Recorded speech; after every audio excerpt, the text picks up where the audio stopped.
The French Revolution, French, Révolution Française, Révolution Française, was a period of radical political and societal change in France that began with the Estates General of 1789 and ended with the formation of the French Consulate in November 1799.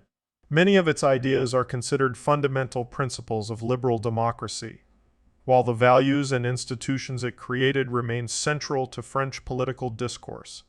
Its causes are generally agreed to be a combination of social, political, and economic factors, which the ancient regime proved unable to manage. In May 1789, widespread social distress led to the convocation of the Estates General, which was converted into a National Assembly in June. Continuing unrest culminated in the storming of the Bastille on 14 July, which led to a series of radical measures by the Assembly, including the abolition of feudalism, the imposition of state control over the Catholic Church in France, and extension of the right to vote. The next 3 years were dominated by the struggle for political control, exacerbated by economic depression and civil disorder. Austria, Britain, Prussia, and other external powers sought to restore the ancient regime by force, while many French politicians saw war as the best way to unite the nation and preserve the revolution by exporting it to other countries. These factors resulted in the outbreak of the French Revolutionary Wars in April 1792, abolition of the French monarchy and proclamation of the French First Republic in September 1792, followed by the execution of Louis XV in January 1793. Following the Paris-based insurrection of 31 May to June 1793, the Constitution was suspended and effective political power passed from the National Convention to the more radical Committee of Public Safety. An estimated 16,000 counter-revolutionaries were executed during the subsequent Reign of Terror, which ended with the so-called Thermidorian reaction in July 1794. As well as external threats, the Republic faced internal opposition from royalists and popular unrest.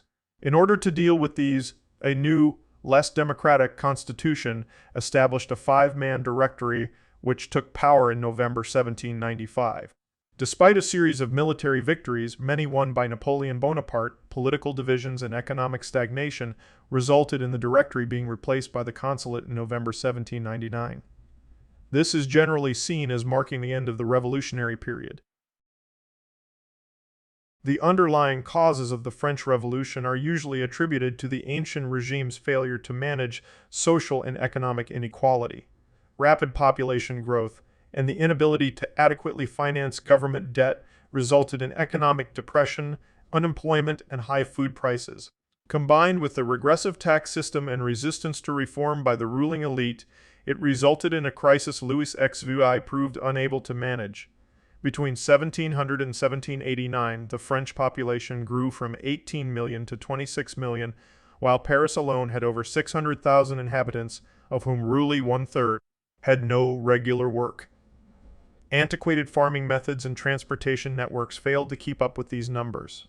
This meant that although wages increased by 22 between 1770 and 1790, food prices rose by 65, which many blamed on government failure to prevent profiteering.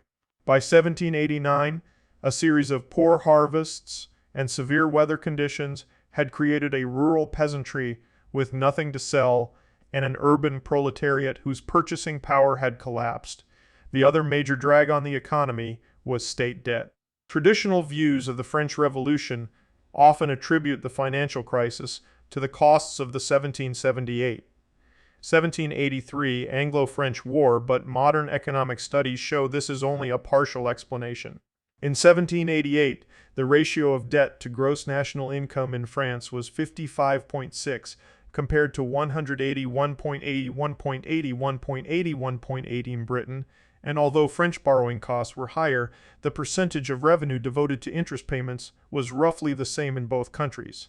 One historian concludes neither the level of French state debt in 1788 or its previous history can be considered an explanation for the outbreak of revolution in 1789. The problem lay in the assessment and collection of the taxes used to fund government expenditure. Rates varied widely from one region to another, often bore little or no relation to the amounts set out in official decrees, and were collected inconsistently.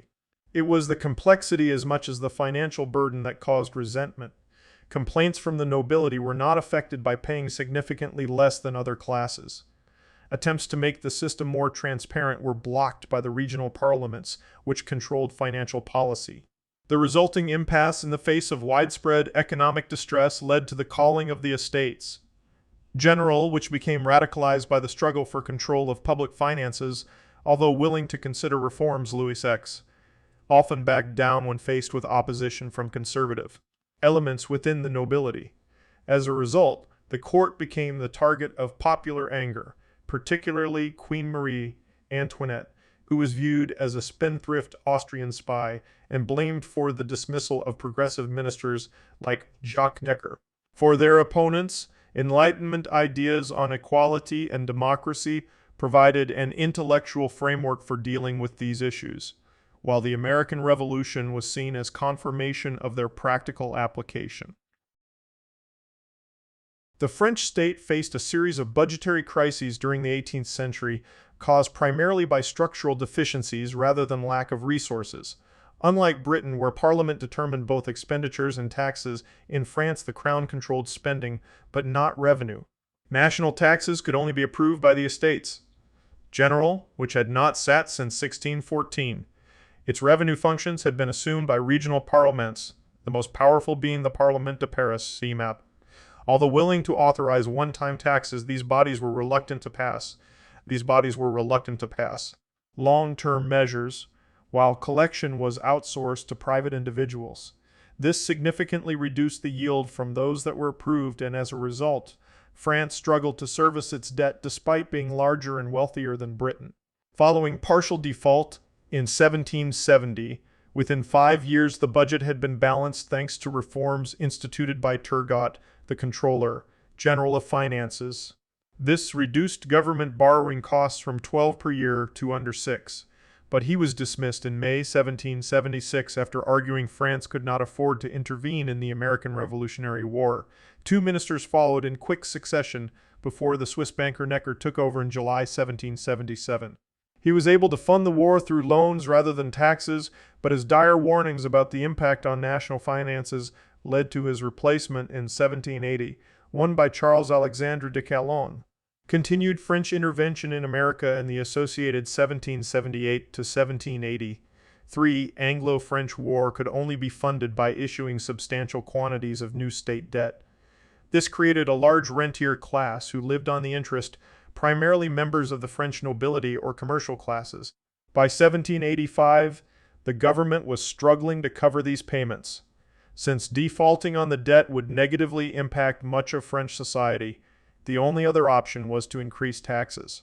When the parliaments refused to collect them, Calonne persuaded Louis to summon the Assembly of Notables, an advisory council dominated by the upper nobility, which met in February 1787. Led by de Brienne, a former Archbishop of Toulouse, the Assembly also refused to approve new taxes, arguing this could only be done by the Estates.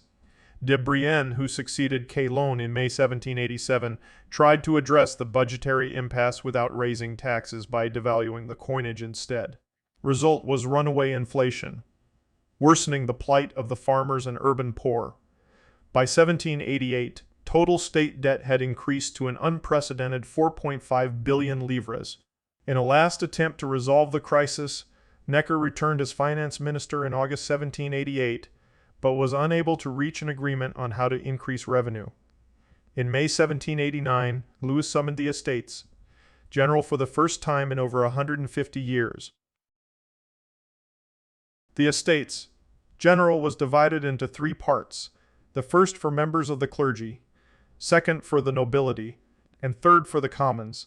Each sat separately, enabling the first and second estates to outvote the third, despite representing less than 5 of the population. While both were largely exempt from tax, in the 1789 elections, the First Estate returned 303 deputies, representing 100,000 Catholic clergy, nearly 10 of French. Lands were owned directly by individual bishops and monasteries, in addition to tithes paid by peasants. More than two-thirds of the clergy lived on less than 500 livres per year and were often closer to the urban and rural poor than those elected for the Third Estate, where voting was restricted to male French taxpayers, aged 25 or over. As a result, half of the 610 deputies elected to the Third Estate in 1789 were lawyers or local officials, nearly a third businessmen, while 51 were wealthy landowners. The Second Estate elected 291 deputies, representing about 400,000 men and women, who owned about 25 of the land, and women, who owned about 25 of the land, collected seigneurial dues and rents from their tenants. Like the clergy, this was not a uniform body and was divided into the noblesse d'épée, or traditional aristocracy, and the noblesse de robe. The latter derived rank from judicial or administrative posts and tended to be hard-working professionals who dominated the regional parliaments and were often intensely socially conservative. To assist delegates, each region completed a list of grievances, known as cahiers de doléances, Although they contained ideas that would have seemed radical only months before, most supported the monarchy and assumed the estates general would agree to financial reforms rather than fundamental constitutional change. The lifting of press censorship allowed widespread distribution of political writings, mostly written by liberal members of the aristocracy and upper middle class. Abbé Sieyès, a political theorist and priest elected to the Third Estate, argued it should take precedence over the other two as it represented 95% of the population. The Estates General convened in the Menus, Plaisirs du Roi on 5 May 1789, near the Palace of Versailles rather than in Paris. The choice of location was interpreted as an attempt to control their debates. As was customary, each estate assembled in separate rooms whose furnishings and opening ceremonies deliberately emphasized the superiority of the First and Second Estates. They also insisted on enforcing the rule that only those who owned land could sit as deputies for the Second Estate, and thus excluded the immensely popular Comte de Mirabeau. As separate assemblies meant the Third Estate could always be outvoted by the other two, Sieyès sought to combine all three. His method was to require all deputies be approved by the Estates General as a whole, instead of each estate verifying its own members. Since this meant the legitimacy of deputies derived from the Estates General, they would have to continue sitting as one body. After an extended stalemate, on 10 June the Third Estate proceeded to verify its own deputies, a process completed on 17 June. 2 days later, they were joined by over 100 members of the First Estate and declared themselves the National Assembly. The remaining deputies from the other two estates were invited to join, but the Assembly made it clear they intended to legislate with or without their support. In an attempt to prevent the Assembly from convening, Louis X ordered the Salle des Patates closed down, claiming it needed to be prepared for a royal speech. On 20 June, the Assembly met in a tennis court outside Versailles and swore not to disperse until a new constitution had been agreed. Messages of support poured in from Paris and other cities. By 27 June, they had been joined by the majority of the First Estate, plus 47 members of the Second, and Louis backed down. Even these limited reforms went too far for Marie Antoinette and Louis' younger brother, the Comte d'Artois. On their advice, Louis dismissed Necker again as chief minister on 11 July. On 12 July, the Assembly went into a non-stop session after rumors circulated he was planning to use the Swiss Guards to force it to close. The news brought crowds of protesters into the streets, and soldiers of the elite Gardes Françaises regiment refused to disperse them. On the 14th, many of these soldiers joined the mob in attacking the Bastille, a royal fortress with large stores of arms and ammunition. Its governor, Bernard René de Launay, surrendered after several hours of fighting that cost the lives of 83 attackers. Taken to the Hôtel de Ville, he was executed, his head placed on a pike and paraded around the city. The fortress was then torn down in a remarkably short time. Although rumored to hold many prisoners, the Bastille held only 7, 4 forgers, a lunatic, a failed assassin, and a deviant nobleman. Nevertheless, as a potent symbol of the ancient regime, its destruction was viewed as a triumph, and Bastille Day is still celebrated every year. In French culture, some see its fall as the start of the revolution. Alarmed by the prospect of losing control of the capital, Louis appointed the Marquis de Lafayette commander of the National Guard, with Jean Sylvain Bailly as head of a new administrative structure known as the Commune. On 17 July, Louis visited Paris accompanied by 100 deputies, where he was greeted by Bailly and accepted a tricolore cockade to loud cheers. However, it was clear power had shifted from his court. He was welcomed as Louis XVI, father of the French and king of a free people. The short-lived unity enforced on the Assembly by a common threat quickly dissipated. Deputies argued over constitutional forms, while civil authority rapidly deteriorated. On 22 July, former finance minister Joseph Foulon and his son were lynched by a Parisian mob, and neither Bailly nor Lafayette could prevent it. In rural areas, wild rumors and paranoia resulted in the formation of militia and an agrarian insurrection known as La Grande Peur. The breakdown of law and order and frequent attacks on aristocratic property led much of the nobility to flee abroad. These émigrés funded reactionary forces within France and urged foreign monarchs to back a counter-revolution. In response, the Assembly published the August Decrees which abolished feudalism and other privileges held by the nobility, notably exemption from tax. Other decrees included equality before the law, opening public office to all, freedom of worship, and cancellation of special privileges held by provinces and towns. Over 25% of French farmland was subject to feudal dues, which provided most of the income for large landowners. These were now cancelled, along with tithes due to the church. The intention was for tenants to pay compensation for these losses, but the majority refused to comply, and the obligation was cancelled in 1793. With the suspension of the 13 regional parliaments in November, the key institutional pillars of the old regime had all been abolished in less than 4 months.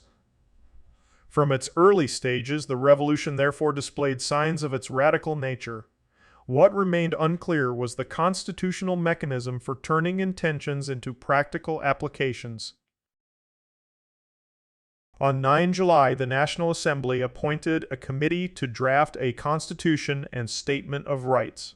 20 draft statements of rights were submitted to the committee, and these were worked into a Declaration of the Rights of Man and of the Citizen by a second committee of which Mirabeau was the most prominent member. The declaration was approved by the Assembly and published on 26 August as a statement of principle. The Assembly now concentrated on the Constitution proper. Monnier and his monarchist supporters advocated a bicameral system with an upper house appointed by the king, who would also have the right to appoint ministers and veto legislation. On 10 September, the majority of the Assembly, led by Sieyès and Talleyrand, voted in favor of a single assembly, and the following day approved a suspensive veto for the king, meaning that Louis could delay the implementation of a law, but not block it indefinitely. In October, the Assembly voted to restrict political rights, including voting rights, to active citizens, French males over the age of 25 who paid direct taxes equal to 3 days' labor. The remainder of the population were designated passive citizens who were restricted to civil rights. This restriction of the franchise was never accepted by Democrats, including those in the Jacobin Club. By mid-1790, the main elements of the constitutional monarchy were in place, although the constitution was not accepted by the king until 1790. Food shortages and the worsening economy caused frustration at the lack of progress and led to popular unrest in Paris. This came to a head in late September 1789, when the Flanders Regiment arrived in Versailles to reinforce the royal bodyguard and were welcomed with a formal banquet, as was common practice. The radical press described this as a gluttonous orgy and claimed the tricolor cockade had been abused, while the Assembly viewed their arrival as an attempt to intimidate them.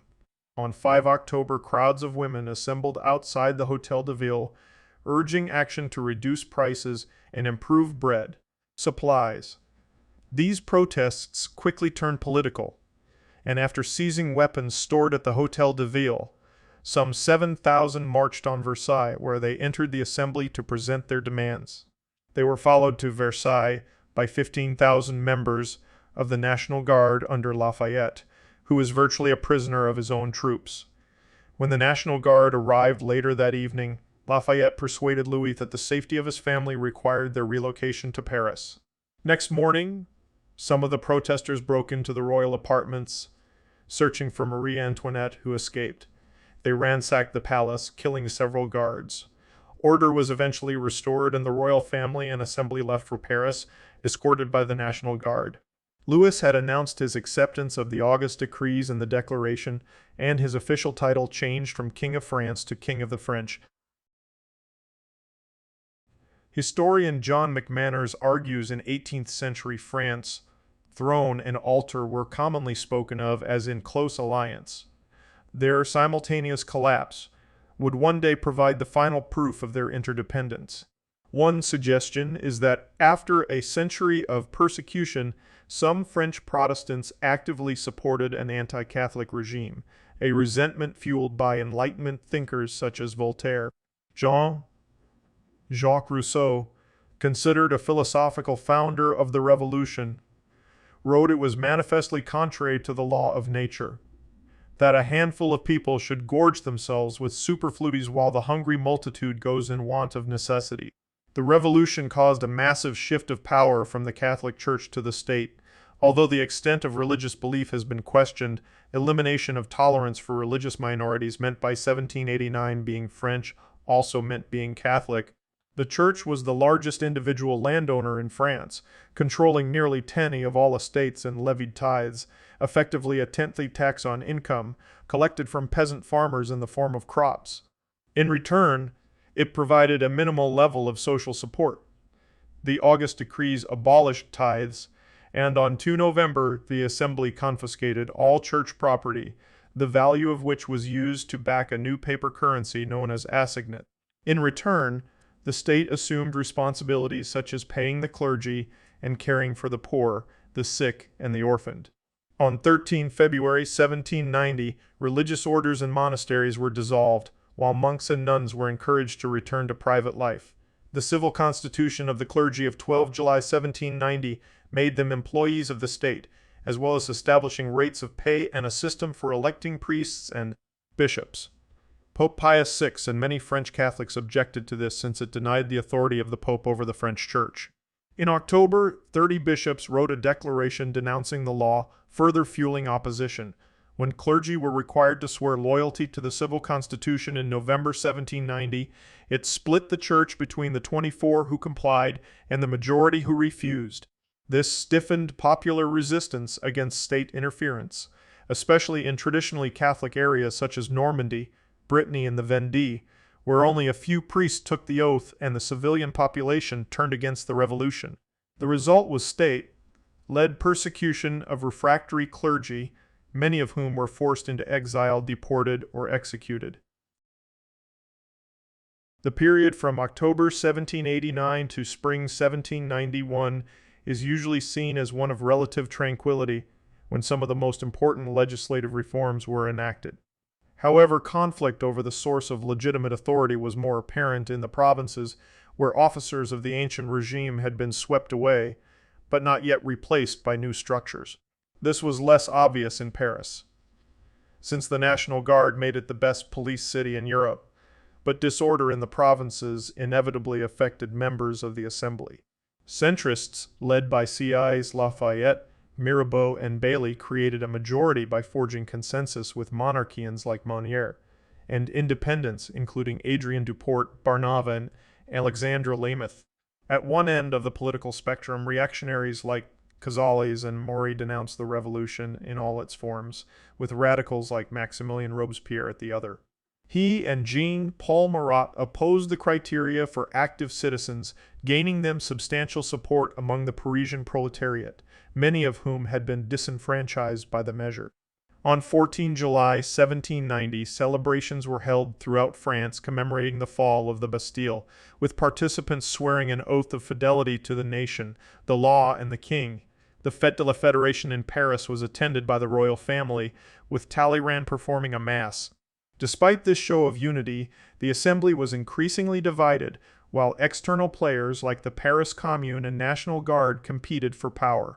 One of the most significant was the Jacobin Club, originally a forum for general debate, By August 1790, it had over 150 members, split into different factions. The Assembly continued to develop new institutions.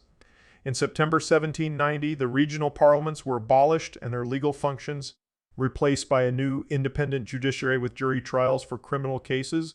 However, moderate deputies were uneasy at popular demands for universal suffrage, labor unions, and cheap bread, and over the winter of 1790 and 1791, they passed a series of measures intended to disarm popular radicalism.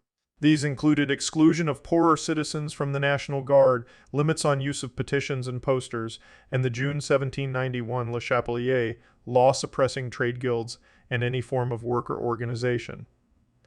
The traditional force for preserving law and order was the army, which was increasingly divided between officers who largely came from the nobility and ordinary soldiers. In August 1790, the Loyalist General Bouillé suppressed a serious mutiny at Nancy. Although congratulated by the Assembly, he was criticized by Jacobin radicals for the severity of his actions. Growing disorder meant many professional officers either left or became émigrés, further destabilizing the institution. Held in the Tuileries Palace under virtual house arrest, Louis XVI was urged by his brother and wife to reassert his independence by taking refuge with Bouillé, who was based at Montmedy with 10,000 soldiers considered loyal to the crown. The royal family left the palace in disguise on the night of 20 June 1791. Late the next day, Louis was recognized as he passed through Varennes, arrested and taken back to Paris. The attempted escape had a profound impact on public opinion. Since it was clear Louis had been seeking refuge in Austria, the Assembly now demanded oaths of loyalty to the regime and began preparing for war, while fear of spies and traitors became pervasive. Despite calls to replace the monarchy with a republic, Louis retained his position but was generally regarded with acute suspicion and forced to swear allegiance to the Constitution.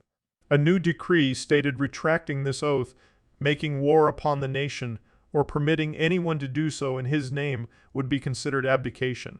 However, radicals led by Jacques-Pierre Brissault prepared a petition demanding his deposition, and on 17 July an immense crowd gathered in the Champ de Mars to sign. Led by Lafayette, the National Guard was ordered to preserve public order, and responded to a barrage of stones by firing into the crowd, killing between 13 and 50 people. The massacre badly damaged Lafayette's reputation. The authorities responded by closing radical clubs and newspapers, while their leaders went into exile or hiding, including Marat. On 27 August, Emperor Leopold II and King Frederick William II of Prussia issued the Declaration of Pillnitz declaring their support for Louis, and hinting at an invasion of France on his behalf. In reality, the meeting between Leopold and Frederick was primarily to discuss the partitions of Poland. The declaration was intended to satisfy Comte d'Artois and other French emigrants, but the threat rallied popular support behind the regime. Based on a motion proposed by Robespierre, existing deputies were barred from elections held in early September for the French Legislative Assembly. Although Robespierre himself was one of those excluded, his support in the clubs gave him a political power base not available to Lafayette and Bailly, who resigned respectively as head of the National Guard and the Paris Commune. The new laws were gathered together in the 1791 Constitution and submitted to Louis XVI, who pledged to defend it from enemies at home and abroad.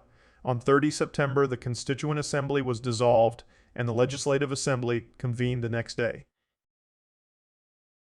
The Legislative Assembly is often dismissed by historians as an ineffective body, compromised by divisions over the role of the monarchy, which were exacerbated by Louis' resistance to limitations on his powers and attempts to reverse them using external support. A franchise restricted to those who paid a minimum amount of tax meant only 2/3 of the 6 million Frenchmen over 25 were eligible to vote, and only tens of those did so. A poor harvest and rising food prices led to unrest among the sans culottes, mostly politically active small businessmen, artisans, and clerks, who increasingly saw the new regime as failing to meet their demands for bread and work. This meant the new constitution was opposed by significant elements inside and outside the assembly, itself split into three main groups. 245 members were affiliated with Barnave's Feuillants, constitutional monarchists who considered the revolution had gone far enough, while another 136 were Jacobin leftists who supported a republic led by Brissot and usually referred to as Brissotines.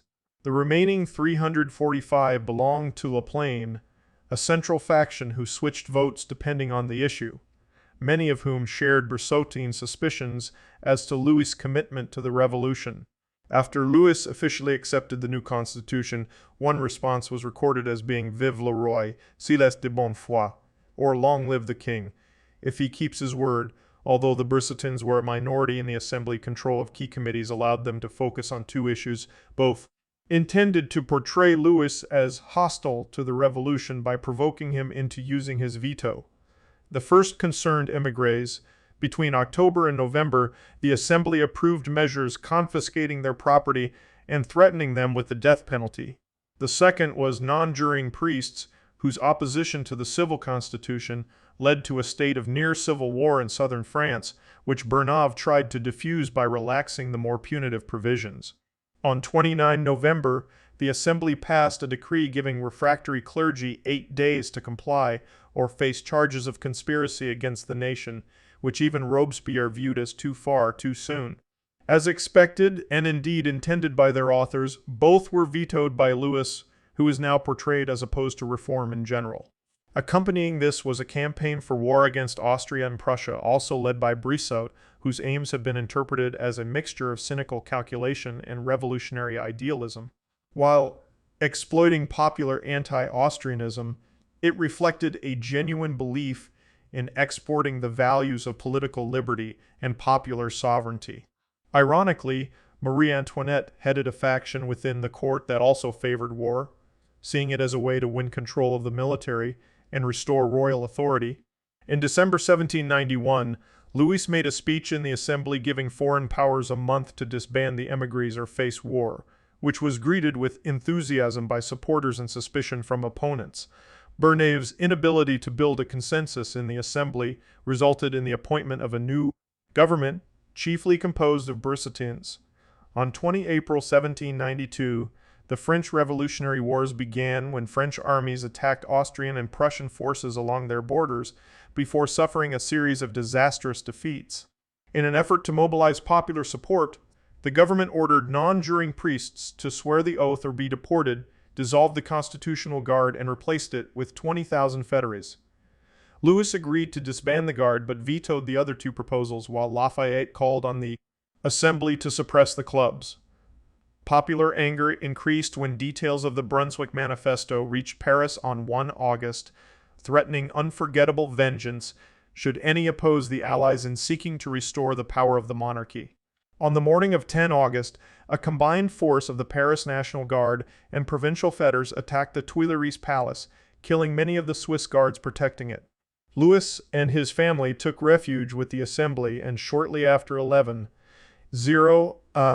the deputies present voted to temporarily relieve the king, effectively suspending the monarchy. In late August, elections were held for the National Convention. Voter restrictions meant those cast fell to 3.3 million versus 4 million in 1791, while intimidation was widespread. The former Brissotins now split into moderate Girondins led by Brissot, and radical Montagnards headed by Maximilien Robespierre, Georges Danton, and Jean-Paul Marat. While loyalties constantly shifted, around 160 of the 749 deputies were Girondists, 200 Montagnards, and 389 members of La Plaine. Led by Bertrand Barrère, Pierre-Joseph Cambon, and Lazare Carnot, as before, this central faction acted as a swing vote. In the September massacres, between 1,100 and 1,600 prisoners held in Parisian jails were summarily executed, the vast majority of whom were common criminals. A response to the capture of Longueuil and Verdun by Prussia, the perpetrators were largely National Guard members and fédères on their way to the front. Responsibility is disputed, but even moderates expressed sympathy for the action, which soon spread to the provinces. The killings reflected widespread concern over social disorder. On 20 September, the French army won a stunning victory over the Prussians at Valmy. Emboldened by this, on 22 September, the convention replaced the monarchy with the French First Republic and introduced a new calendar, with 1792 becoming year 1. The next few months were taken up with the trial of citoyen Louis Capet for merely Louis XVI. While the convention was evenly divided on the question of his guilt, members were increasingly influenced by radicals centered in the Jacobin clubs and Paris Commune. The Brunswick Manifesto made it easy to portray Louis as a threat to the revolution, apparently confirmed when extracts from his personal correspondence were published, showed him conspiring with royalist exiles serving in the Prussian and Austrian armies. On 17 January 1793, the Assembly condemned Louis to death for conspiracy against public liberty and general safety by 361 to 288. Another 72 members voted to execute him, subject to a variety of delaying conditions. The sentence was carried out on 1 January on the Place de la Révolution, now the Place de la Révolution, now the Place de la Concorde. Horrified conservatives across Europe called for the destruction of revolutionary France. In February, the convention anticipated this by declaring war on Britain and the Dutch Republic. These countries were later joined by Spain, Portugal, Naples, and the Tuscany in the War of the First Coalition. The Girondins hoped war would unite the people behind the government and provide an excuse for rising prices and food shortages, but found themselves the target of popular anger. Many left for the provinces. The first conscription measure, or levy in masse, on 24 February sparked riots in Paris and other regional centers. Already unsettled by changes imposed on the church, in March the traditionally conservative and royalist Vendée rose in revolt. On 18th, Dumouriez was defeated at Neerwinden and defected to the Austrians. Uprisings followed in Bordeaux, Lyon, Toulon, Marseille, and Cayenne. The Republic seemed on the verge of collapse. The crisis led to the creation on 6 April 1793 of the Committee of Public Safety, an executive committee accountable to the convention. The Girondins made a fatal political error by indicting Marat before the Revolutionary Tribunal for allegedly directing the September massacres. He was quickly acquitted, further isolating the Girondins from the Sansculottes.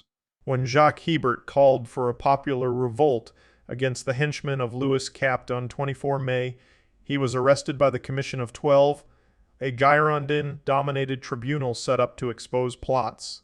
In response to protests by the Commune, the Commission warned, if by your incessant rebellions something befalls the representatives of the nation, Paris will be obliterated.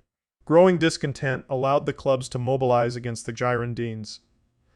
Backed by the Commune and elements of the National Guard, on 31 May they attempted to seize power in a coup.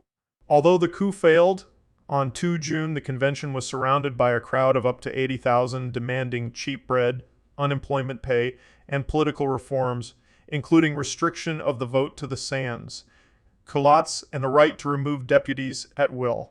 10 members of the commission and another 29 members of the Girondin faction were arrested, and on 10 June the Montagnards took over the Committee of Public Safety. Meanwhile, a committee led by Robespierre's close ally Saint-Just was tasked with preparing a new constitution. Completed in only 8 days, it was ratified by the convention on 24 June and contained radical reforms, including universal male suffrage. However, normal legal processes were suspended following the assassination of Marat on 13 July by the Girondist Charlotte Corday, which the Committee of Public Safety used as an excuse to take control. The 1793 Constitution was suspended indefinitely in October. Key areas of focus for the new government included creating a new state ideology, economic regulation, and winning the war. They were helped by divisions among their internal opponents. While areas like the Vendée and Brittany wanted to restore the monarchy, most supported the Republic but opposed the regime in Paris. On 17 August, the convention voted a second levy en masse. Despite initial problems in equipping and supplying such large numbers, by mid-October Republican forces had retaken Lyon, Marseille, and Bordeaux, while defeating coalition armies at Honscourt and Wadignies. The new class of military leaders included a young colonel named Napoleon Bonaparte, who was appointed commander of artillery at the siege of Toulon, thanks to his friendship with Augustin Robespierre. His success in that role resulted in promotion to the Army of Italy in April 1794 and the beginning of his rise to military and political power. The Reign of Terror was intended to bolster revolutionary fervor, but degenerated into the settlement of personal grievances. At the end of July, the convention set price controls over a wide range of goods, with the death penalty for hoarders, and on 9 September revolutionary groups were established to enforce them. On 17th, the law of suspects ordered the arrest of suspected enemies of freedom, initiating what became known as the Terror. According to archival records, from September 1793 to July 1794, some 16,600 people were executed on charges of counter-revolutionary activity. Another 40,000 may have been summarily executed or died awaiting trial. Fixed prices, death for hoarders or profiteers, and confiscation of grain stocks by groups of armed workers meant that by early September, Paris was suffering acute food shortages. However, the biggest challenge facing the state was servicing public debt, which continued to grow due to the war and was initially financed by sales of confiscated property. But few would buy assets that might one day be repossessed by their former owners. Since this could only be achieved by military victory, this meant the financial position worsened as internal and external threats to the Republic increased. Dealing with this by printing assignats led to inflation and higher prices. On 10 October, the convention recognized the Committee of Public Safety as the supreme revolutionary government and suspended the Constitution until peace was achieved. In mid-October, Marie Antoinette was found guilty of a long list of crimes and guillotined. 2 weeks later, the Girondist leaders arrested in June were also executed, along with Philippe Galati. Terror was not confined to Paris. Over 2,000 were killed after the recapture of Lyons. At Cholet on 17 October, the Republican Army won a decisive victory over the Vendée rebels, and the survivors escaped into Brittany. Another defeat at Le Mans on 23 December ended the rebellion as a major threat, although the insurgency continued until 1796. The extent of the repression that followed has been debated by French historians since the mid-19th century. Between November 1793 to February 1794, over 4,000 were drowned in the Loire at Nantes under the supervision of Jean-Baptiste Carrier. Historian Reynaud Secher claims that as many as 117,000 died between 1793 and 1796. Although those numbers have been challenged, François Furet concluded it not only revealed massacre and destruction on an unprecedented scale, but a zeal so violent that it has bestowed as its legacy much of the region's identity. At the height of the Terror, not even its supporters were immune from suspicion, leading to divisions within the Montagnard faction between radical Hebertists and moderates led by Danton. Robespierre saw their dispute as destabilizing the regime, and as a deist objected to the anti-religious policies advocated by the atheist Hebert, who was arrested and executed on 24 March with 19 of his colleagues, including Carrier. To retain the loyalty of the remaining Hebertists, Danton was arrested and executed on 5 April with Camille Desmoulins after a show trial that arguably did more damage to Robespierre than any other act in this period. The Law of 22 Prairial, 10 June, denied enemies of the people the right to defend themselves. Those arrested in the provinces were now sent to Paris for judgment. From March to July, executions in Paris increased from 5 to 26 a day. Many Jacobins ridiculed the festival of the cult of the Supreme Being on 8 June, a lavish and expensive ceremony led by Robespierre, who was also accused of circulating claims he was a second Messiah. Relaxation of price controls and rampant inflation caused increasing unrest among the sans-culottes, but the improved military situation reduced fears the Republic was in danger. Fearing their own survival depended on Robespierre's removal. On 29 June, 3 members of the Committee of Public Safety openly accused him of being a dictator. Robespierre responded by refusing to attend committee meetings, allowing his opponents to build a coalition against him. In a speech made to the convention on 26 July, he claimed certain members were conspiring against the Republic, an almost certain death sentence if confirmed. When he refused to provide names, the session broke up in confusion. That evening he repeated these claims at the Jacobins' Club, where it was greeted with demands for execution of the traitors.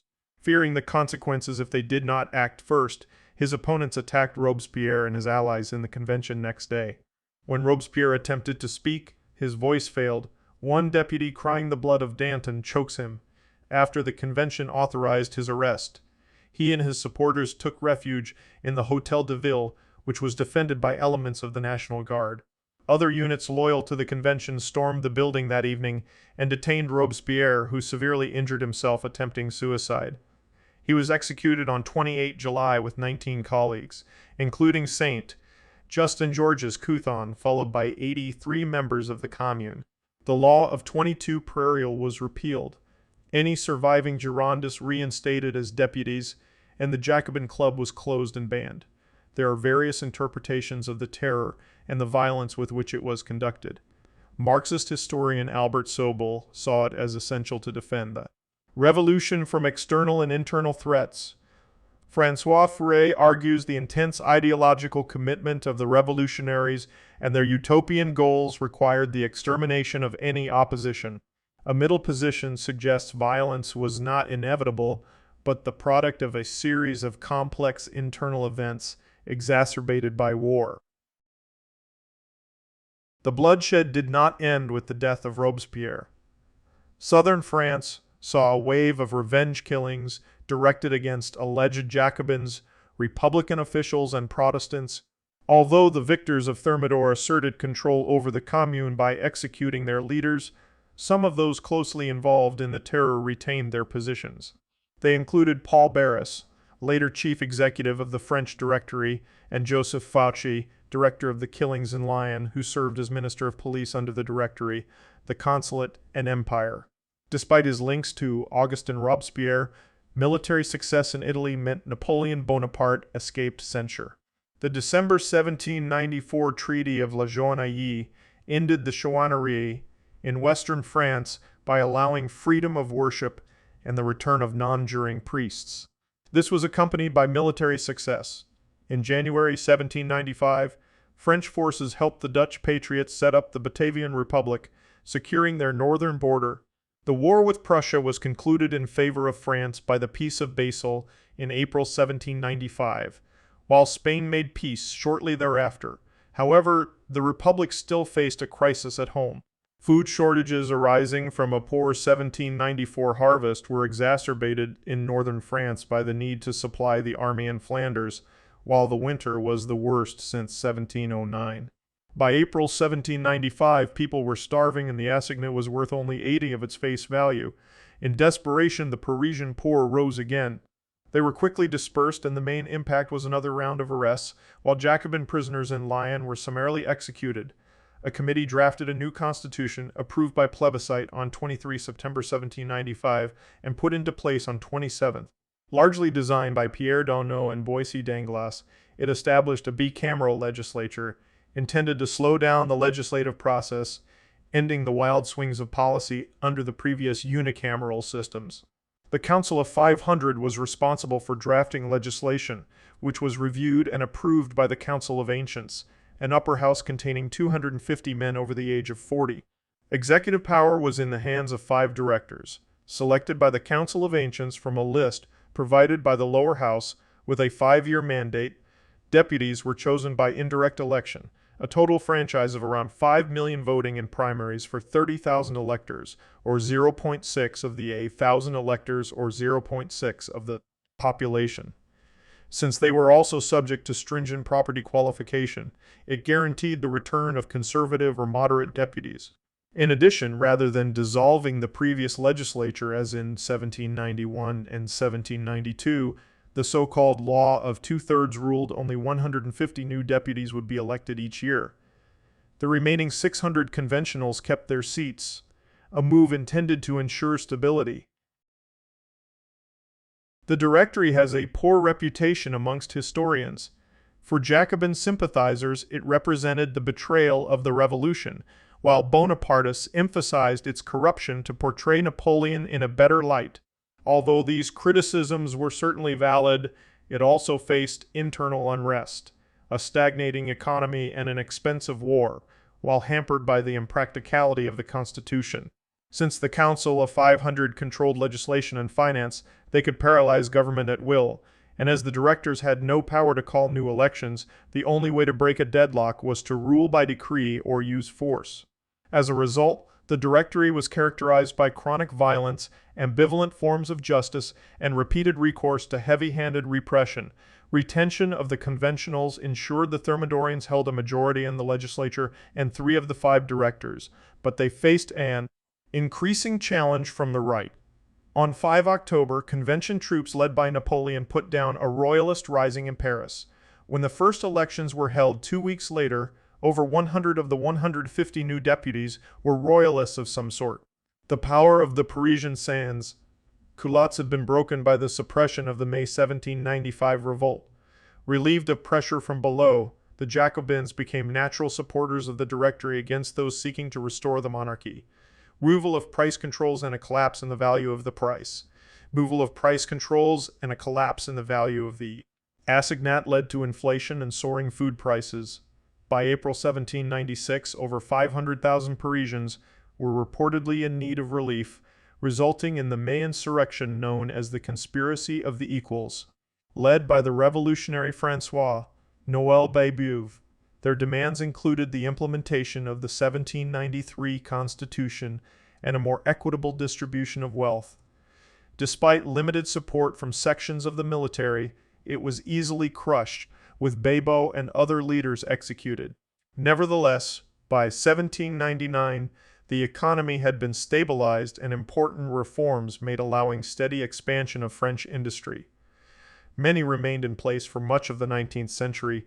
Prior to 1797, 3 of the 5 directors were firmly Republican: Barras, Rivellière, Ripieux, and Jean-François Rubel, as were around 40 of the legislature. The same percentage were broadly centrist or unaffiliated, along with 2 directors, Etienne, François Latourneur, and Lazare Carneur, and Lazare Carnot. Although only 20 were committed royalists, many centrists supported the restoration of the exiled Louis XVI of France in the belief this would end the war of the First Coalition with Britain and Austria. The elections of May 1797 resulted in significant gains for the right, with royalist Jean-Charles Pichegru elected president of the Council of 500 and Barthélemy appointed a director. With royalists apparently on the verge of power, the Republicans staged a coup on 4 September. Using troops from Bonaparte's army of Italy under Pierre Augereau, the Council of 500 was forced to approve the arrest of Barthélemy, Pichegru, and Carnot.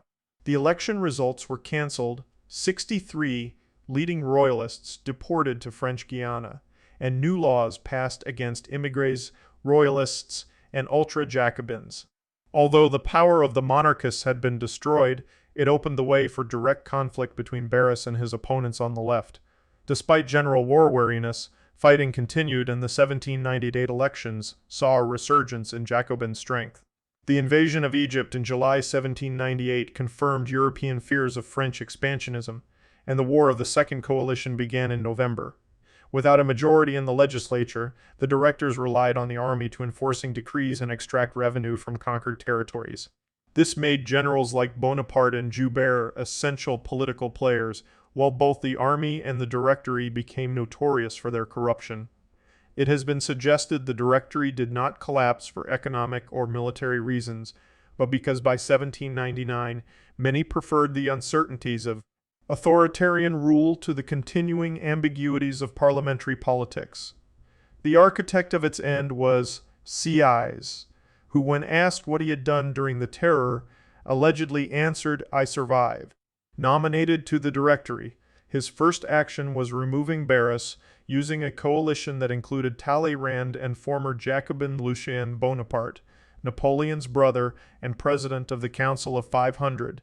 On 9 November 1799, the Cup of 18 Brumaire replaced the 5 directors with the French Consulate, which consisted of 3 members, Bonaparte, Sieyès, and Roger Ducos.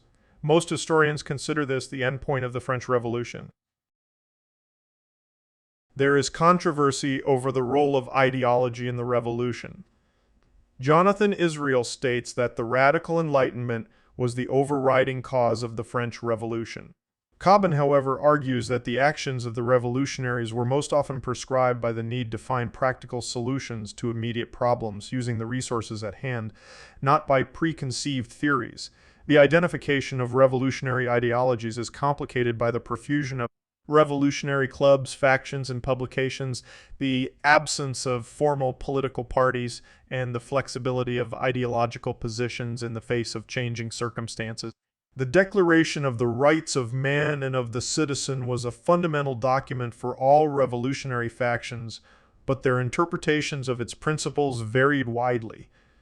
Doyle states that while all revolutionaries professed their devotion to liberty, it appeared to mean whatever those in power wanted. The liberties specified in the Rights of Man included personal liberty, freedom of religious belief, and freedom of speech and the press, but these could be limited by law in cases where they might cause harm to others or be abused. From 1789 to 1792, Jacobins and others frequently opposed attempts to restrict the press on the grounds that it would be a violation of a basic right. However, the Radical National Convention passed laws in September 1793 and July 1794 imposing the death penalty for a range of offenses, including disparaging the National Convention and misleading public opinion. Revolutionaries also endorsed the principle of equality. Property, however, was one of the rights of man, and few advocated equality of wealth. The National Assembly also voted against equal political rights for women, and the abolition of slavery in the French colonies was delayed until February 1794 because it conflicted with the property rights of slave owners, and many revolutionaries feared it would disrupt trade. Equality of political rights for male citizens was another ideological issue which divided revolutionaries. Under the Constitution of 1791, only adult males who met a property qualification, active citizens, were granted the right to vote and stand for office. This restriction was opposed by Robespierre, the Jacobins, the Cordeliers, and many other activists. The principle that sovereignty resided in the nation was a key concept of the revolution. Israel argues that revolutionaries were divided ideologically over whether the will of the nation, or the general will, was best expressed through representative assemblies and constitutions, or direct democracy, including direct action by revolutionary crowds and popular assemblies such as the sections of the Paris Commune. Many revolutionaries also saw the constitutional monarchy as incompatible with the revolutionary rejection of inherited privilege and the principle that sovereignty resided in the nation. However, from 1789 to 1792, there was a strong constitutional monarchist bloc with an ideological commitment to mixed government deriving from the writings of Hobbes, Locke, Montesquieu, and Voltaire. Until 1792, the majority of Jacobins were also committed to the Constitution, which meant the constitutional monarchy.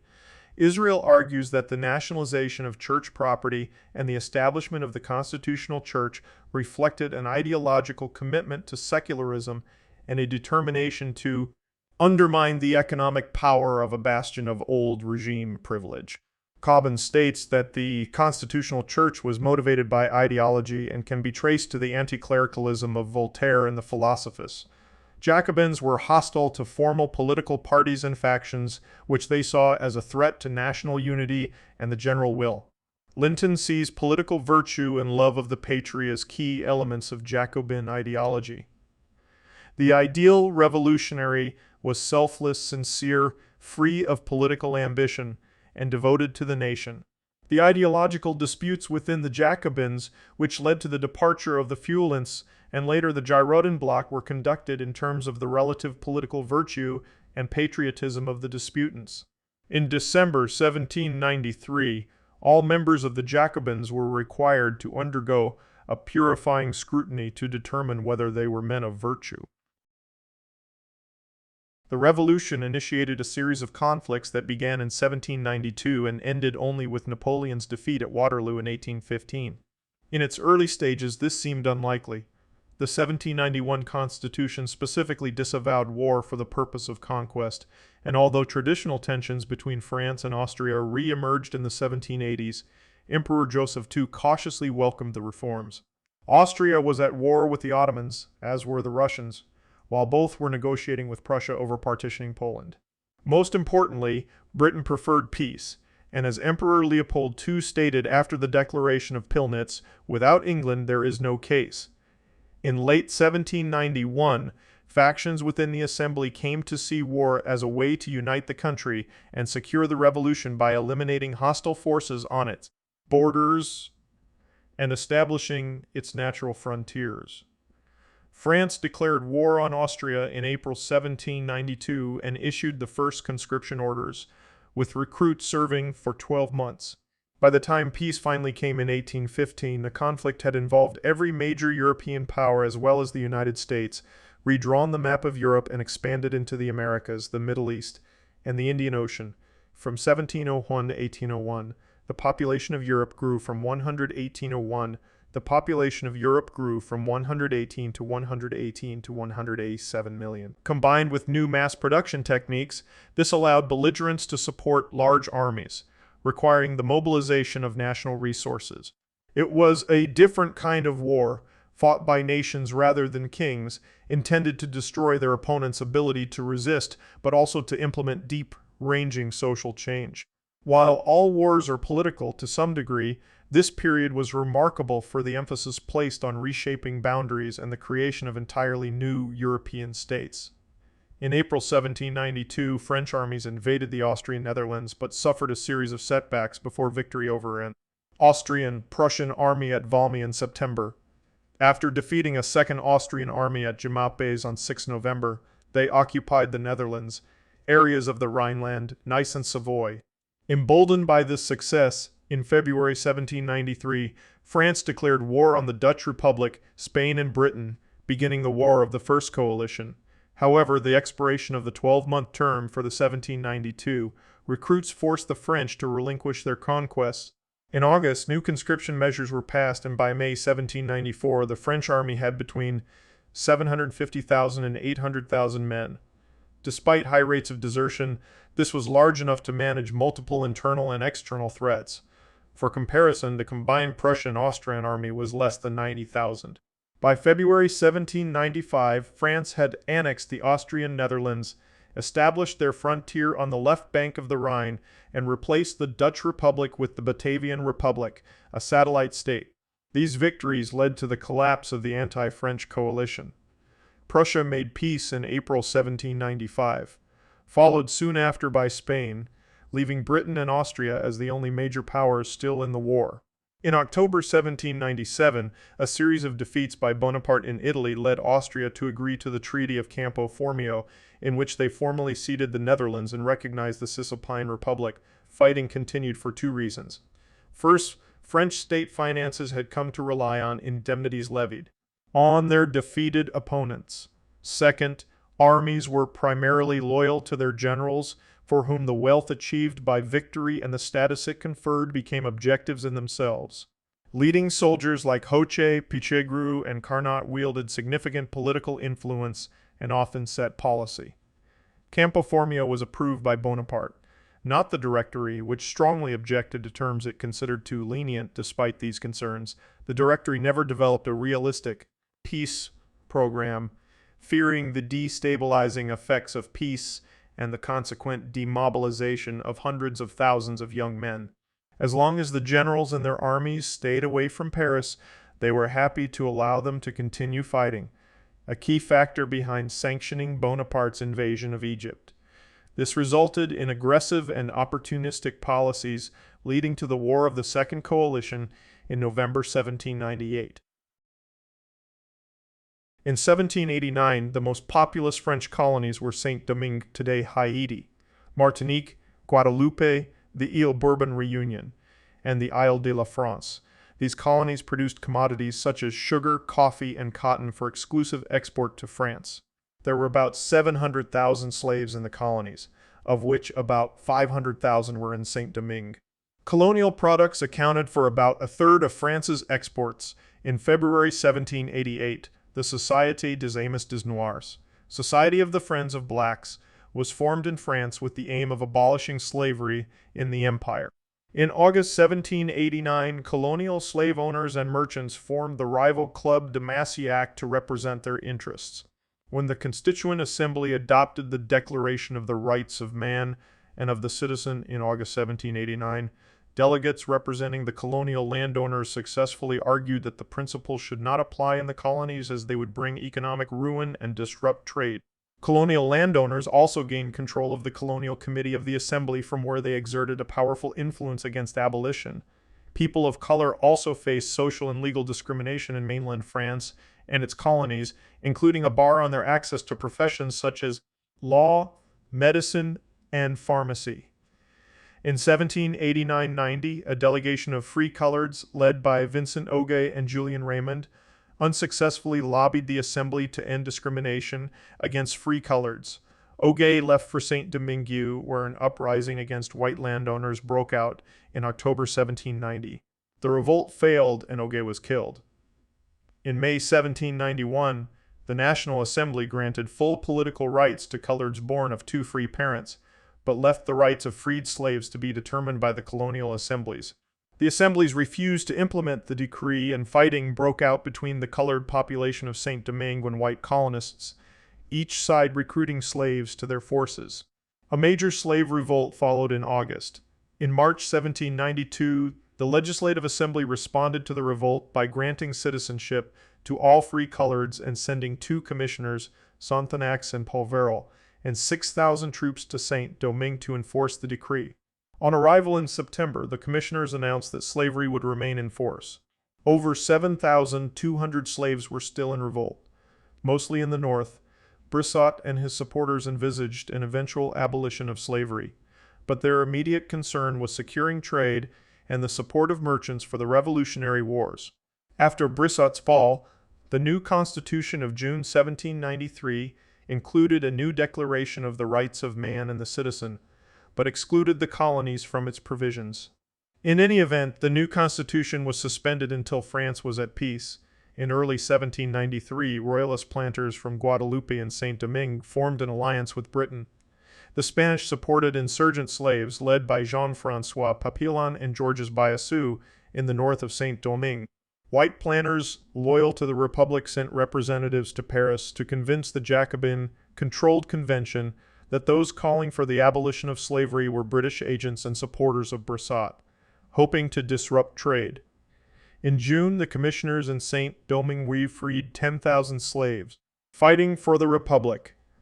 As the Royalists and their British and Spanish supporters were also offering freedom for slaves willing to fight for their cause, the commissioners outbid them by abolishing slavery in the north in August and throughout the colony in October. Representatives were sent to Paris to gain the approval of the convention for the decision. The convention voted for the abolition of slavery in the colonies on 4 February 1794 and decreed that all residents of the colonies had the full rights of French citizens, irrespective of color.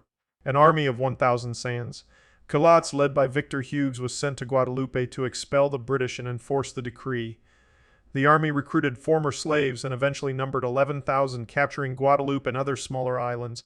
Abolition was also proclaimed on Guyane. Martinique remained under British occupation, while colonial landowners in Réunion and the Isles Mascarenes repulsed the Republicans. Black armies drove the Spanish out of Saint-Domingue in 1795, and the last of the British withdrew in 1798. In Republican-controlled areas from 1793-99, freed slaves were required to work on their former plantations or for their former plantations, or for their former masters if they were in domestic service. They were paid a wage and gained property rights.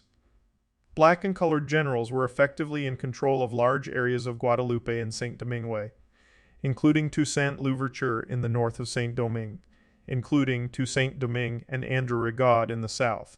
Regent states that the restrictions on the freedom of employment and movement of former slaves meant that only whites, persons of color already freed before the decree, and former slaves in the army or on warships really benefited from general emancipation. Newspapers and pamphlets played a central role in stimulating and defining the revolution. Prior to 1789, there had been a small number of heavily censored newspapers that needed a royal license to operate. But the Estates General created an enormous demand for news, and over 130 newspapers appeared by the end of the year. Among the most significant were Marat's L'Ami du People and Elysée Lostolot's Revolutions de Paris. Over the next decade, more than 2,000 newspapers were founded, 500 in Paris alone.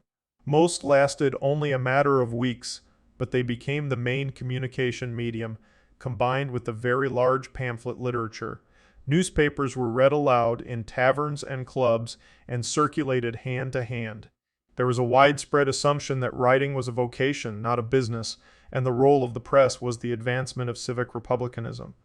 By 1793, the radicals were most active, but initially the royalists flooded the country with their publication, the L'Ami du Roi, Friends of the King, until they were suppressed.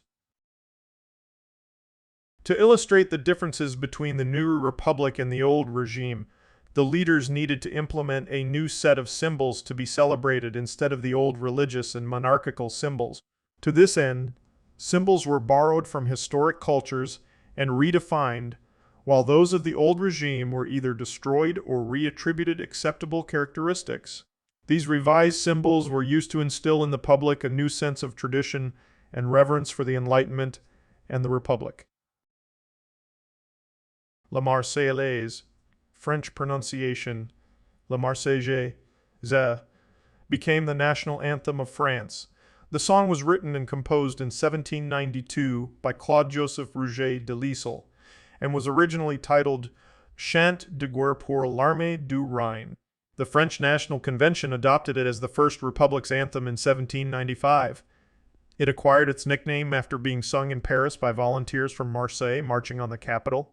The song is the first example of the European march anthemic style, while the evocative melody and lyrics led to its widespread use as a song of revolution and incorporation into many pieces of classical and popular music.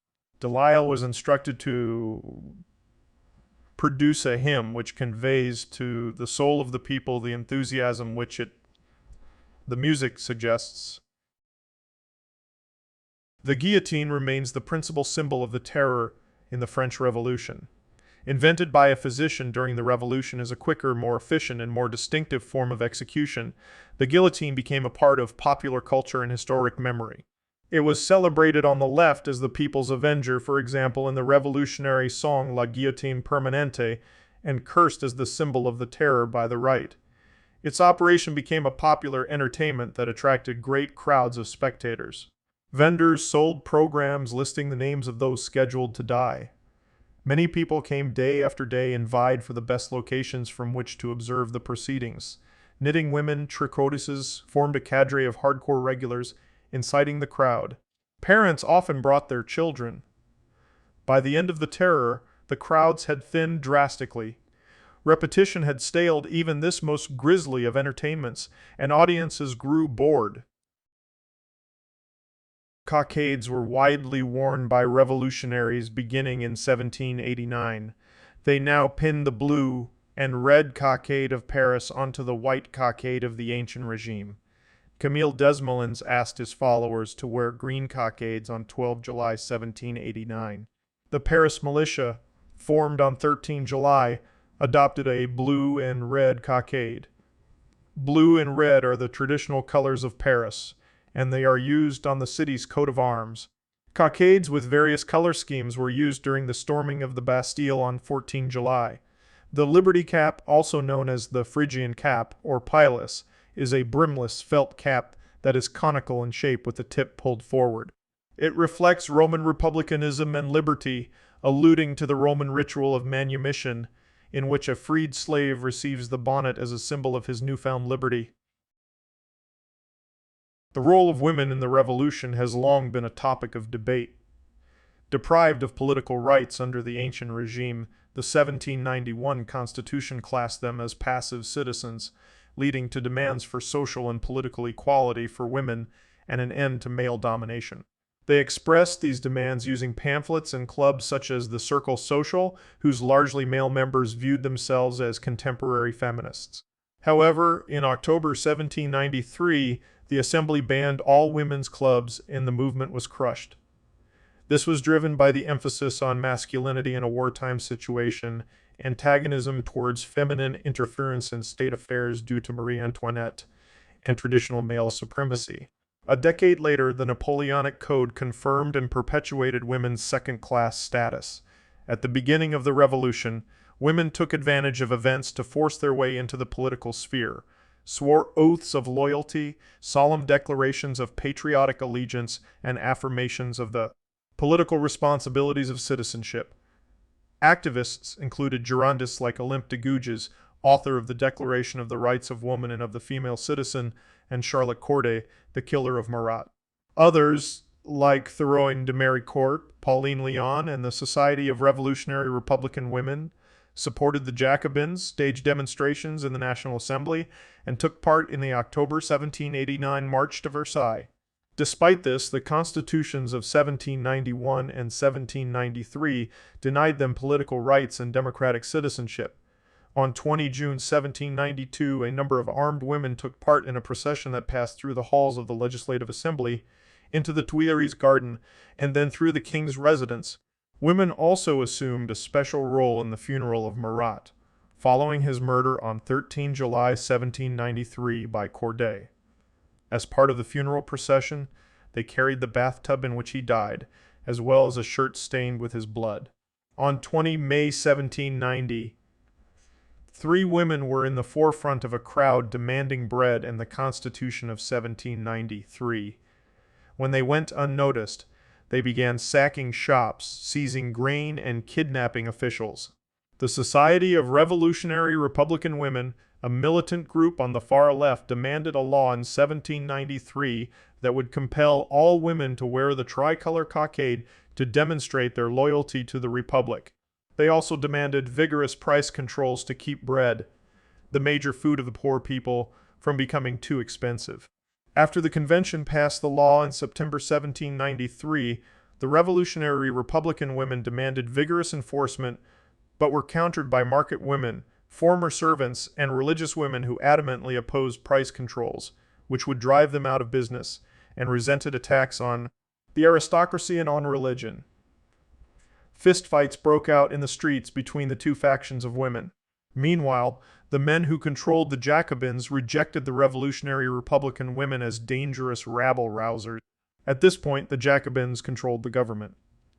They dissolved the Society of Revolutionary Republican Women and decreed that all women's clubs and associations were illegal.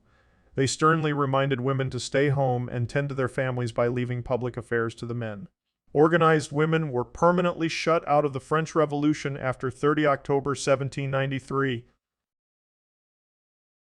Olympe de Gouges wrote a number of plays, short stories, and novels. Her publications emphasized that women and men are different, but this shouldn't prevent equality under the law. In her Declaration of the Rights of Woman and of the Female Citizen, she insisted that women deserved rights, especially in areas concerning them directly, such as divorce and recognition of illegitimate children. Madame Roland, also known as Manon or Marie Roland, was another important female activist. Her political focus was not specifically on women or their liberation. She focused on other aspects of the government, but was a feminist by virtue of the fact that she was a woman working to influence the world. Her personal letters to leaders of the revolution influenced policy. In addition, she often hosted political gatherings of the Bursotins, a political group which allowed women to join. As she was led to the scaffold, Madame Roland shouted a liberty. "What crimes are committed in thy name?" Many activists were punished for their actions, while some were executed for conspiring against the unity and the indivisibility of the Republic. Counter-revolutionary women resisted what they saw as the increasing intrusion of the state into their lives. One major consequence was the dechristianization of France, a movement strongly rejected by many devout people. Especially for women living in rural areas, the closing of the churches meant a loss of normality. This sparked a counter-revolutionary movement led by women. While supporting other political and social changes, they opposed the dissolution of the Catholic Church and revolutionary cults, like the cult of the Supreme Being. Olwen Houghton argues some wanted to protect the Church from heretical changes enforced by revolutionaries, viewing themselves as defenders of faith. Economically, many peasant women refused to sell their goods for assignats because this form of currency was unstable and was backed by the sale of confiscated church property. By far the most important issue to counter-revolutionary women was the passage and the enforcement of the civil constitution of the clergy in 1790. In response to this measure, women in many areas began circulating anti-oath pamphlets and refused to attend masses held by priests who had sworn oaths of loyalty to the Republic. These women continued to adhere to traditional practices such as Christian burials and naming their children after saints in spite of revolutionary decrees to the contrary. The revolution abolished many economic constraints imposed by the Ancien regime, including church tithes and feudal dues, although tenants often paid higher rents and taxes. All church lands were nationalized, along with those owned by royalist exiles, which were used to back paper currency known as assignats, and the feudal guild system eliminated. It also abolished the highly inefficient system of tax farming, whereby private individuals would collect taxes for a hefty fee. The government seized the foundations that had been set up, starting in the 13th century, to provide an annual stream of revenue for hospitals, poor relief, and education. The state sold the lands, but typically local authorities did not replace the funding, and so most of the nation's charitable and school systems were massively disrupted between 1790 and 1796. Industrial and agricultural output dropped, foreign trade plunged, and prices soared, forcing the government to finance expenditure by issuing ever-increasing quantities assignats. When this resulted in escalating inflation, the response was to impose price controls and persecute private speculators and traders, creating a black market. Between 1789 and 1793, the annual deficit increased from 10 to 64 of gross national product, while annual inflation reached 3,500 after a poor harvest in 1794 and the removal of price controls. The assignats were withdrawn in 1796, but inflation continued until the introduction of the gold-based franc germinal in 1803. The French Revolution had a major impact on Western history by ending feudalism in France and creating a path for advances in individual freedoms throughout Europe. The Revolution represented the most significant challenge to political absolutism up to that point in history and spread democratic ideals throughout Europe and ultimately the world. Its impact on French nationalism was profound, while also stimulating nationalist movements throughout Europe. Some modern historians argue the concept of the nation-state was a direct consequence of the Revolution. As such, the Revolution is often seen as the dividing point between the early modern and late modern periods of Western history. Within France itself, the Revolution permanently crippled the power of the aristocracy and drained the wealth of the church, although the two institutions survived despite the damage they sustained.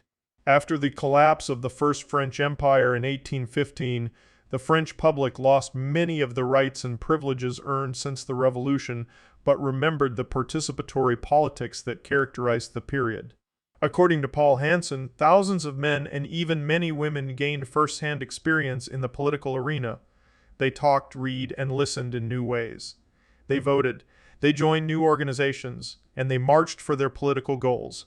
Revolution became a tradition, and republicanism an enduring option. Hansen suggests the French underwent a fundamental transformation in self-identity, evidenced by the elimination of privileges and their replacement by intrinsic human rights, as well as a decline in social deference that highlighted the principle of equality throughout the Revolution.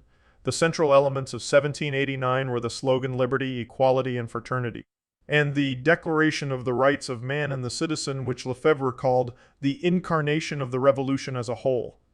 The long-term impact on France was profound, shaping politics, society, religion, and ideas, and polarizing politics for more than a century. Historian François Allard writes, "From the social point of view, the revolution consisted in the suppression of what was called the feudal system, in the emancipation of the individual, in greater division of landed property, the abolition of the privileges of noble birth, the establishment of equality, the simplification of life." The French Revolution differed from other revolutions in being not merely national, for it aimed at benefiting all humanity. One of the most heated controversies during the Revolution was the status of the Catholic Church.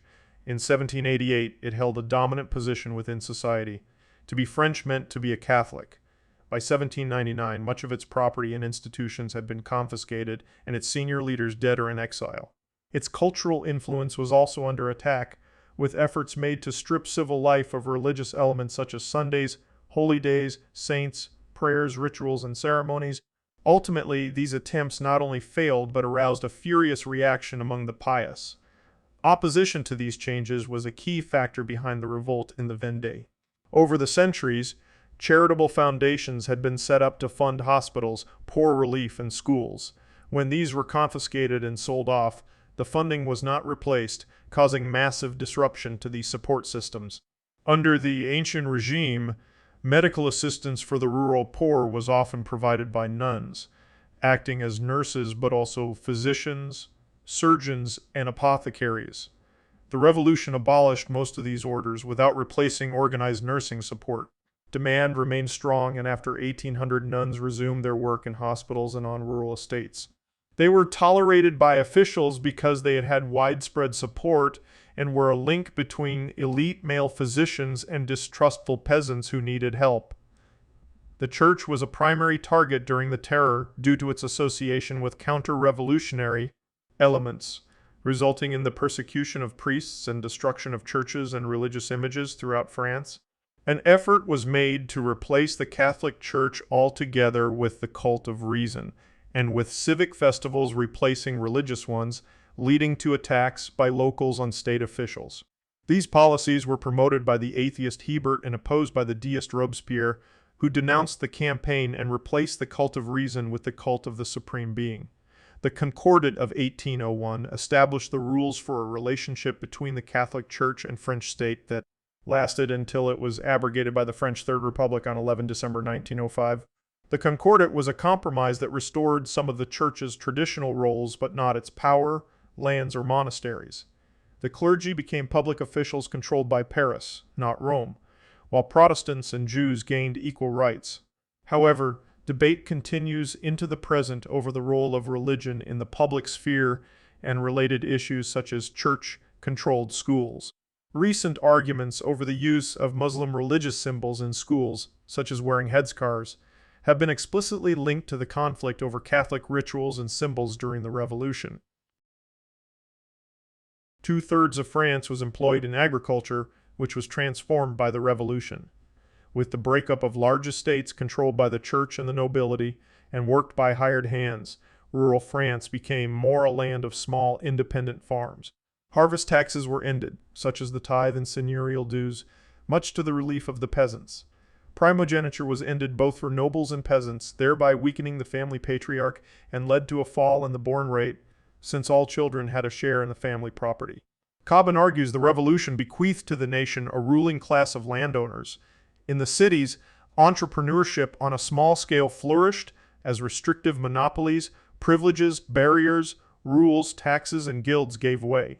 However, the British blockade virtually ended overseas and colonial trade, hurting the cities and their supply chains. Overall, the revolution did not greatly change the French business system and probably helped freeze in place the horizons of the small business owner. The typical businessman owned a small store, mill, or shop, with family help and a few paid employees. Large-scale industry was less common than in other industrializing nations. Economic historians dispute the impact on income per capita caused by the immigration of more than 100,000 individuals during the Revolution, the vast majority of whom were supporters of the old regime. One suggestion is the resulting fragmentation of agricultural holdings had a significant negative impact in the early years of 19th century, then became positive in the second half of the century because it facilitated the rise in human capital investments. Others argue the redistribution of land had an immediate positive impact on agricultural productivity before the scale of these gains gradually declined over the course of the 19th century. The revolution meant an end to arbitrary royal rule and held out the promise of rule by law under a constitutional order, but it did not rule out a monarch. Napoleon as emperor set up a constitutional system, although he remained in full control, and the restored Bourbons were forced to go along with one. After the abdication of Napoleon III in 1871, the monarchists probably had a voting majority, but they were so factionalized they could not agree on who should be king, and instead the French Third Republic was launched with a deep commitment to upholding the ideals of the Revolution. The conservative Catholic enemies of the revolution came to power in Vichy France 1940-44 and tried with little success to undo its heritage, but they kept it a republic. Vichy denied the principle of equality and tried to replace the revolutionary watchwords liberty, equality, fraternity with work, family, and fatherland. However, there were no efforts by the Bourbons, Vichy, or anyone else to restore the privileges that had been stripped away from the nobility in 1789. France permanently became a society of equals under the law. The Jacobin cause was picked up by Marxists in the mid-19th century and became an element of communist thought around the world. In the Soviet Union, Gracchus Babeau was regarded as a hero. Economic historians Dan Bogart, Mauricio Drelichman, Oscar Gelderblum, and Jean-Laurent Rosenthal described codified law as the French Revolution's most significant export. They wrote, while Restoration returned most of their power to the absolute monarchs who had been deposed by Napoleon, only the most recalcitrant ones, such as Ferdinand VII of Spain, went to the trouble of completely reversing the legal innovations brought on by the French. They also note that the French Revolution and the Napoleonic Wars caused England, Spain, Prussia, and the Dutch Republic to centralize their fiscal systems to an unprecedented extent in order to finance the military campaigns of the Napoleonic Wars. According to Darren Esmoglu, David Cantoni, Simon Johnson, and James A. Robinson, the French Revolution had long-term effects in Europe. They suggest that areas that were occupied by the French and that underwent radical institutional reform experienced more rapid urbanization and economic growth, especially after 1850. There is no evidence of a negative effect of French invasion. 2016 study in the European Economic Review found that the areas of Germany that were occupied by France in the 19th century and in which the Code Napoleon was applied have higher levels of trust and cooperation today. On 16 July 1789, 2 days after the storming of the Bastille, John Frederick Sackville, serving as ambassador to France, reported to Secretary of State for Foreign Affairs Francis Osborne, 5th Duke of Leeds, "Thus, my lord, the greatest revolution that we know anything of has been effected with. Comparatively speaking, if the magnitude of the event is considered, the loss of very few lives. From this moment we may consider France as a free country, the king a very limited monarch, and the nobility as reduced to a level with the rest of the nation. Yet in Britain the majority, especially among the aristocracy, strongly opposed the French Revolution. Britain led and funded the series of coalitions that fought France from 1793 to 1815 and then restored the Bourbons. Philosophically and politically, Britain was in debate over the rights and wrongs of revolution in the abstract and in practicalities. The Revolution controversy was a pamphlet war, set off by the publication of a discourse on the love of our country, a speech given by Richard Price to the Revolution Society on 4 November 1789, supporting the French Revolution as he had the American Revolution, and saying that patriotism actually centers around loving the people, and principles of a nation, not its ruling class. Edmund Burke responded in November 1790 with his own pamphlet, Reflections on the Revolution in France, attacking the French Revolution as a threat to the aristocracy of all countries. William Cox opposed Price's premise that one's country is principles and people, not the state itself. Conversely, 2 seminal political pieces of political history were written in Price's favor, supporting the general right of the French people to replace their state. One of the first of these pamphlets into print was A Vindication of the Rights of Men by Mary Wollstonecraft, better known for her later treatise, sometimes described as the first feminist text, A Vindication of the Rights of Woman. Wollstonecraft's title was echoed by Thomas Paine's Rights of Man, published a few months later. In 1792, Christopher Wyville published Defense of Dr. Price and the Reformers of England, a plea for reform and moderation. This exchange of ideas has been described as one of the great political debates in British history. Even in France, there was a varying degree of agreement during this debate, English participants generally opposing the violent means that the revolution bent itself to for its ends. In Ireland, The effect was to transform what had been an attempt by Protestant settlers to gain some autonomy into a mass movement led by the Society of United Irishmen involving Catholics and Protestants. It stimulated the demand for further reform throughout Ireland, especially in Ulster. The upshot was a revolt in 1798, led by Wolfe Tone, that was crushed by Britain. German reaction to the revolution swung from favorable to antagonistic. At first, it brought liberal and democratic ideas, the end of guilds, serfdom, and the Jewish ghetto. It brought economic freedoms and agrarian and legal reform. Above all, the antagonism helped stimulate and shape German nationalism. The French invaded Switzerland and turned it into the Helvetic Republic, 1798-1803, a French puppet state.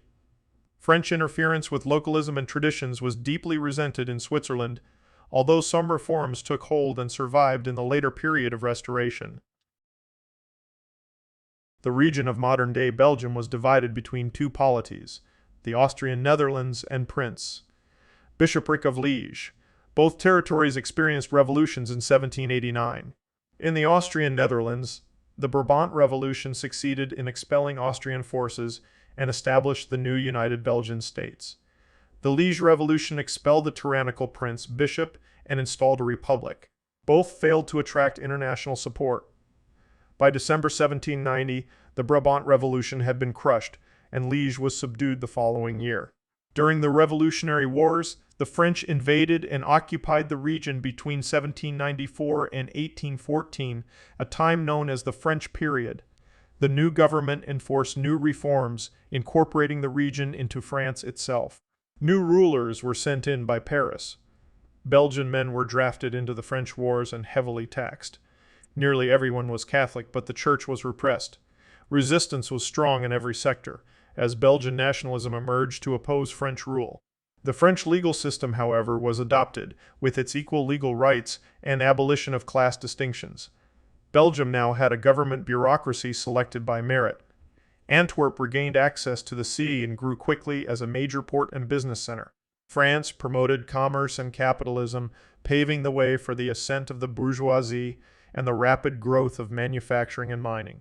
In economics, therefore, the nobility declined while middle-class Belgian entrepreneurs flourished because of their inclusion in a large market, paving the way for Belgium's leadership role after 1815 in the Industrial Revolution on the continent. The Kingdom of Denmark adopted liberalizing reforms in line with those of the French Revolution, with no direct contact. Reform was gradual, and the regime itself carried out agrarian reforms that had the effect of weakening absolutism by creating a class of independent peasant freeholders. Much of the initiative came from well-organized liberals who directed political change in the first half of the 19th century.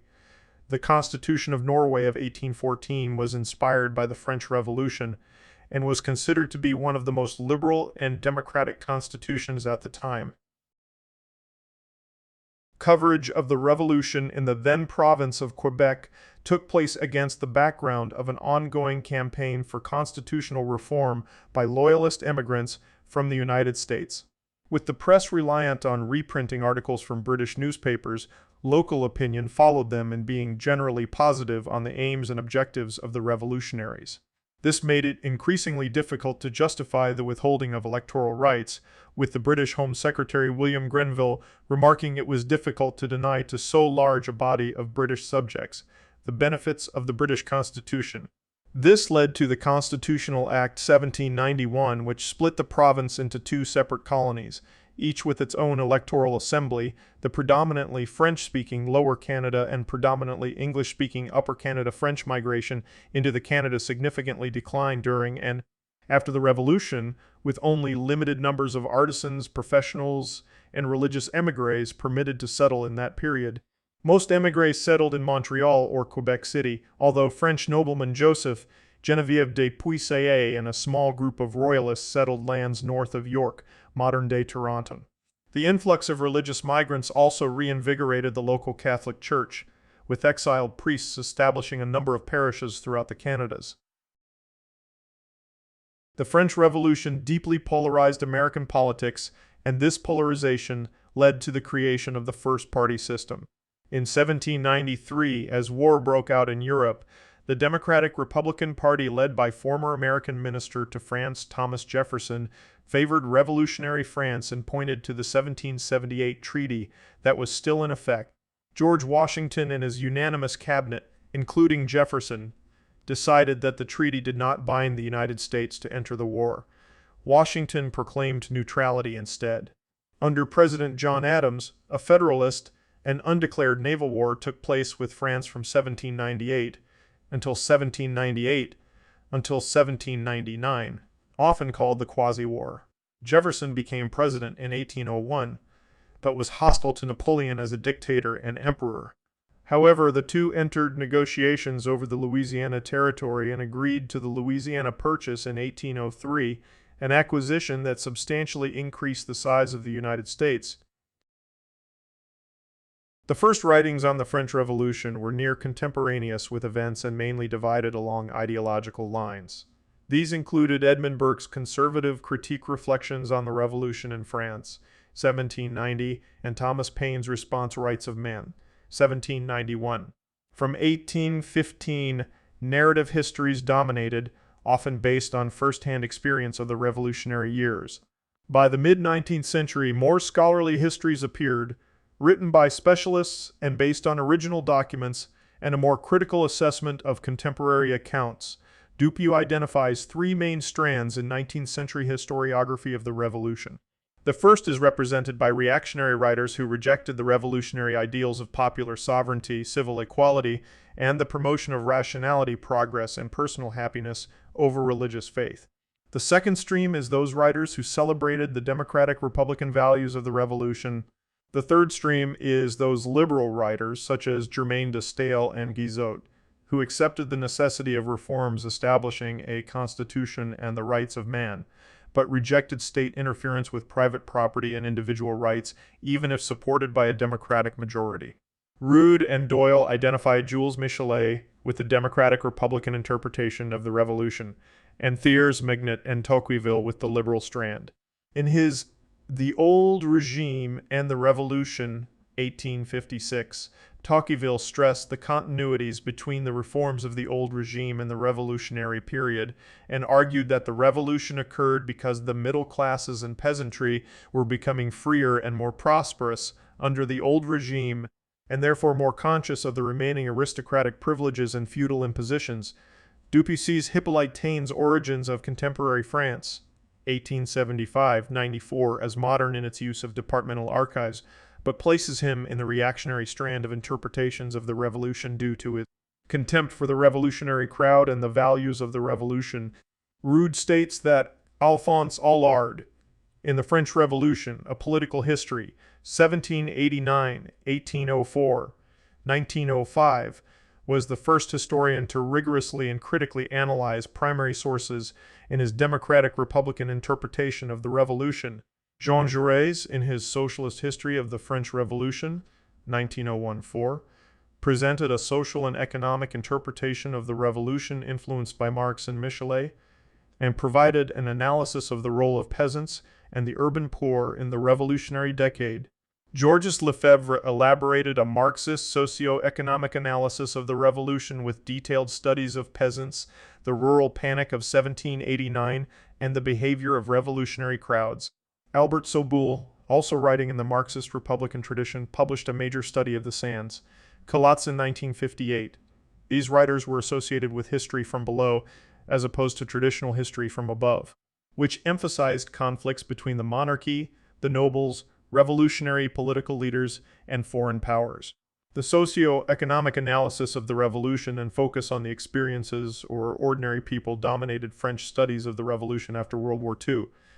Alfred Cobban challenged Jacobin Marxist social and economic explanations of the Revolution in two important works, The Myth of the French Revolution, 1955, and Social Interpretation of the French Revolution, 1964. Cobban argued that the Revolution was primarily a political conflict. It wasn't initiated by a rising capitalist bourgeoisie and ended in a victory for conservative property owners, a result which retarded economic development. In their influential La Révolution Française, 1965, François Fourier and Denis Richet also argued for the primacy of political decisions, contrasting the reformist period of 1789-90 with the following interventions of the urban masses which led to radicalization and an ungovernable situation. Fourier later argued that a clearer distinction needed to be made between analyses of political events and of social and economic changes which usually take place over a much longer period than the Jacobin Marxist school allowed. He also stated that Jacobin Marxist interpretations of the revolution harbored a totalitarian tendency, but conceded that they had increased the understanding of the role of peasants and the urban masses in the revolution. From the 1990s, Western scholars largely abandoned Marxist interpretations of the revolution in terms of bourgeoisie, proletarian class struggle as anachronistic. However, no new explanatory model has gained widespread support. The historiography of the revolution has become more diversified, exploring areas such as cultural histories, regional histories, visual representations, transnational interpretations, and decolonization. Recent studies of the French colonies have largely abandoned the Jacobin Marxist approach of classic studies such as C.L.R. James, The Black Jacobins, 1938, and Aimé Césaire Toussaint Louverture, La Révolution française et le problème colonial, 1960. Scholars such as Michel Rolph Trillet and Anthony Hurley have emphasized the cultural traditions of colonial slaves, arguing that the Haitian Revolution was not a derivative of the French Revolution.